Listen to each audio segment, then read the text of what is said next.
No matter whether you want to lead your sports team to win a championship, or whether you want to lead your work group for an extreme achievement, or whether you want to save the planet.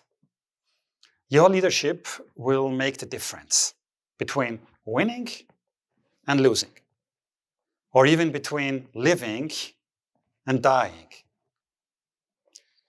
Traditional leadership, in the sense of, I tell you what to do, and therefore you're getting paid, does not work anymore. Because an alarming amount of people are frustrated about the leaders because they do not see any sense in what they're doing. It's time to change the way we lead other people. Let's imagine that all of us, we would build a ship together. You and me and a bunch of other guys. How would you get started as a leader? Well, most of us would start with a plan. So here's the plan, and I want you to go and collect the wood, and I want you to start stitching the sail or something like this. That's how most people would approach. But Antoine de Saint-Exupéry, the French national hero and creator of The Little Prince, he said, let's not start with a plan. Start by sharing the passion for the sea. Speak about what it feels like when you're sailing out there in the sea, when you feel the wind in your hair, when you hear the seagulls cry, or maybe when you taste the salt water on your lips. And once everybody is sharing this feeling, and maybe you all have this feeling of butterflies flying around in your stomach when you think of it, this is when you start. And then you make the plan, and then you distribute the workload. Here's a practical example. When I was a young manager with about 3 years of work experience, I got this new job. I started to work for a startup company, and they were marketing and selling a non-alcoholic beverage. And I had this new boss. And my new boss, who reported to the founder of the company, he told me what to do. He said, Manfred, you are responsible for the national market, the small market. You lead a small group of people, and your objective is to defend the same sales value as last year. Okay. Then I turned to my colleagues, and we were 6 people all together.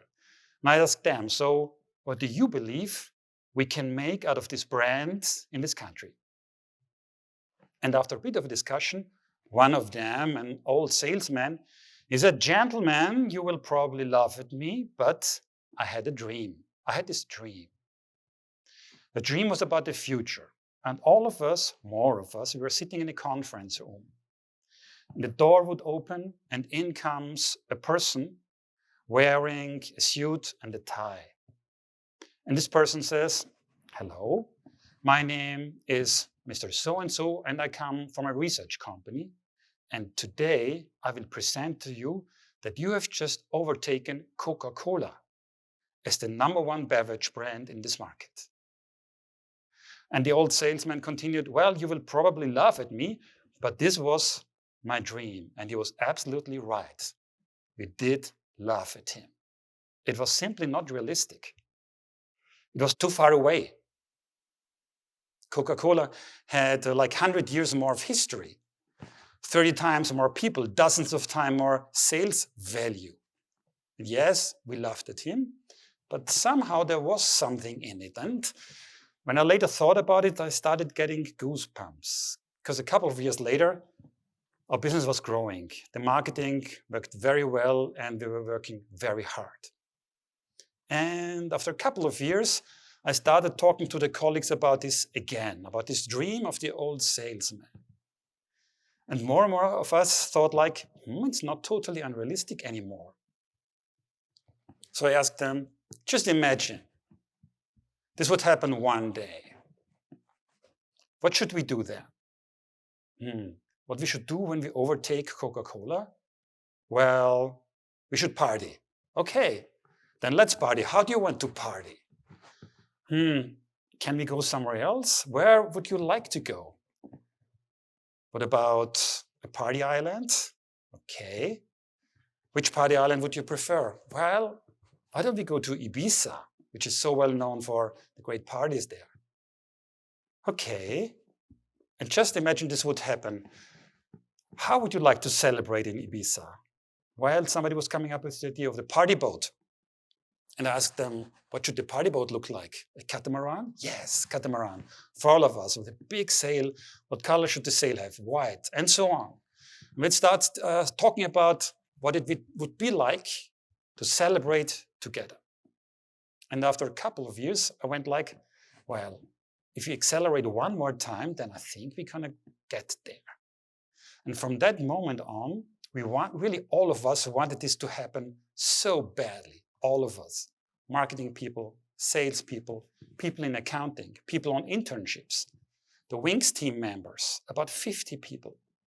We want this to happen so badly, and we started distributing the Sound of Ibiza, a compilation from Café Del Mar.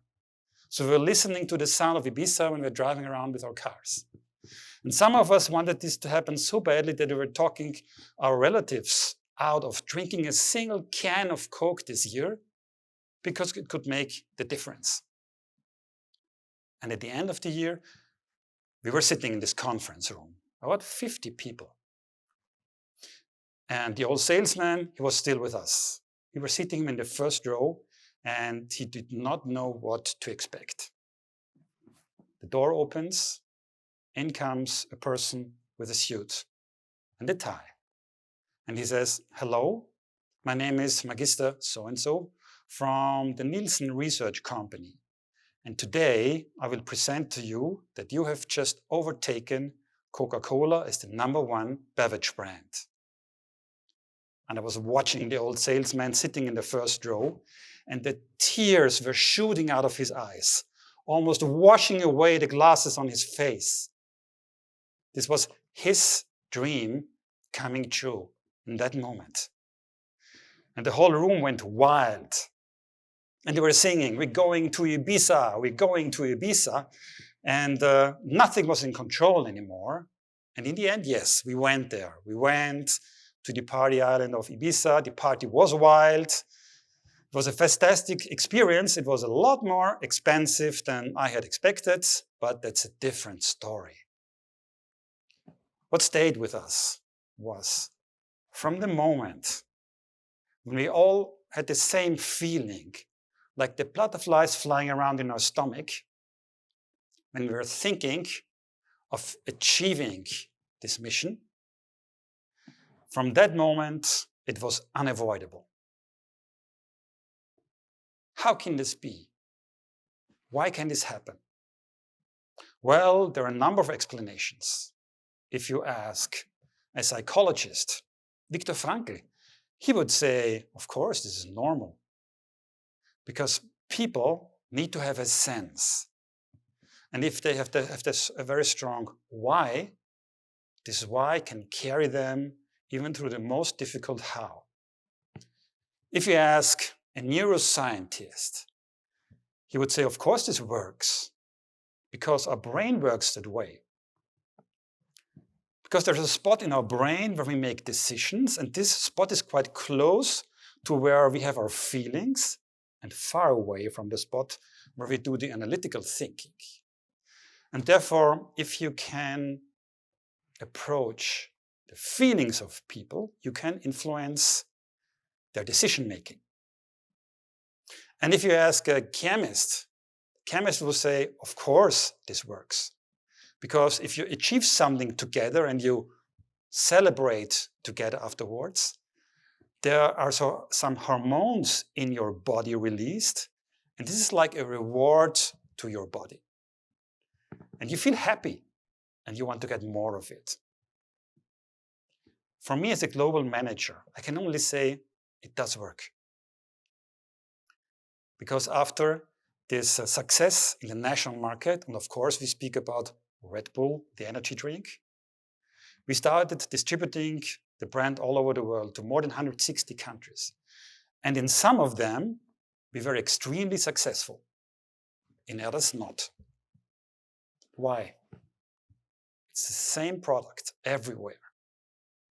It's a global brand, therefore the marketing, the pricing, marketing strategy, distribution strategy, almost the same everywhere. The key driver of the difference, it's always the people and the leadership.